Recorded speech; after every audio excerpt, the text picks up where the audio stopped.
All right, we're back here at the workbench in my living room where it's nice and cool in the summertime and nice and warm in the wintertime. What I'm going to do here, I didn't want to do a lot of editing on this. I wanted to do these more raw. But this one I'm going to go ahead and put my layout here. Of course, we have our old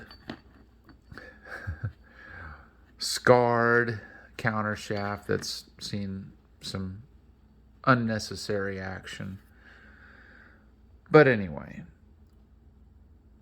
what I'm going to do is show that I had taken all of the circlips off of this and laid it all out, and I'm going to show that screenshot here. And hopefully I can still talk to you, which I'm going to do right now. I laid everything out. I took it off and I laid it down, and I laid it down. I laid it down so that it was all I had to do was set it back up and put it on the countershaft on the new one. So that seemed to work really well. Everything's spinning freely. I used my assembly lube that I really like using, and my little oil gun here. Just put a little bit of Rotel out there and just give it a little pre-lube. You know, this surface is not seen this other surface, so oh wow, got a little valve setting over here. Yeah, that one's seen better days. But anyway, I wanted to make sure and pre-lube it as much as possible. I think I may be done for tonight, but I might take it over here and locate it. Get our shift drum and shift forks and our main shaft all in place. Of course, I'll be going around like this. I'm not able to do that right now. The other thing that I need to do with this setup is address our stator side case. I need to get into my box of goodies right over here and get our countershaft seal. What's going to seal against this, and our cases on the stator side so we don't have any oil leaks. This thing was leaking like nobody's business, because when you weld something, and that's what they did, they had the countershaft sprocket on the remaining splines and they welded the absolute piss out of it. When they welded the absolute piss out of it, this whole shaft got extremely hot. And you can see how flat that O-ring is. It had a similar effect on the oil seal on the cases. So don't do that, please. I would rather somebody, if they really wanted to ride, I would rather someone drill a hole in this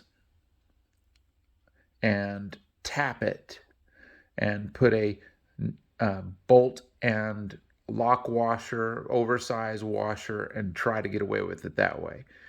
Maybe if they were really creative and took enough time to do it, it might last a while. But, you know, I want to take and make an observation here. I'm going to roll this around here. I'm going to roll it around. Here we go. See this? Look. There's an indentation on this countershaft here and here. They're 180 degrees apart. That's where you're supposed to ping with a punch this nut. It's a special nut that fits on here this way. But you can do it a 1-up, and you can put red Loctite on this beast and torque it to the proper specifications. And I'll have to look that up.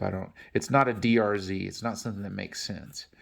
It's not 79.5 foot-pounds like I know on the DRZ.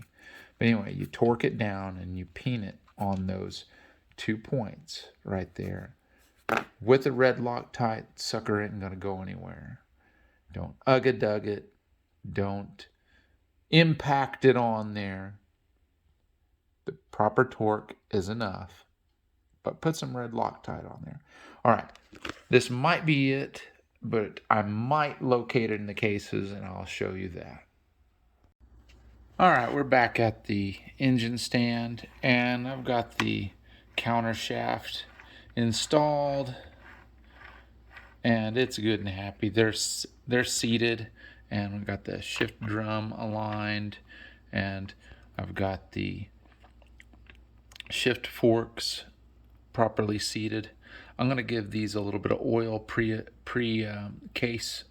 remerger, but you know, this is a pretty smooth running system here. It's looking, I mean, I haven't lubricated any of the rest of this, but things that I'm looking for.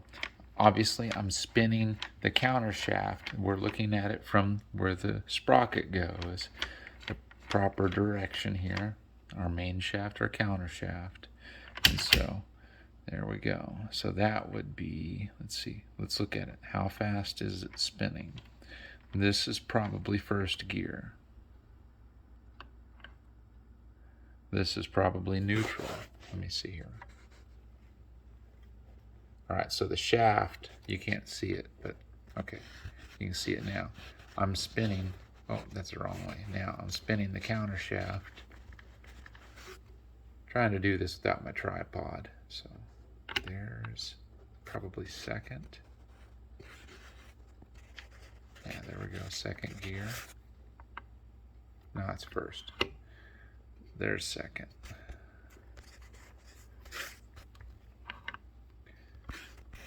Third. Fourth. See how much faster it's spinning? Come on. Fifth. I might have shifted into sixth. No, there's sixth. See how fast it's moving? Yeah, that's already locked out. Sixth gear. Wow, look at how fast it's spinning now. It finally locked in. Wow, that's a tremendous load on it. You can see how much faster it's spinning.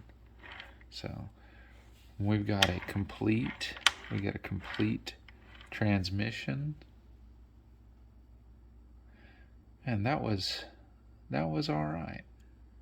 That's it for tonight. I want to let you know I appreciate you watching. Hope this is somewhat enjoyable and educational.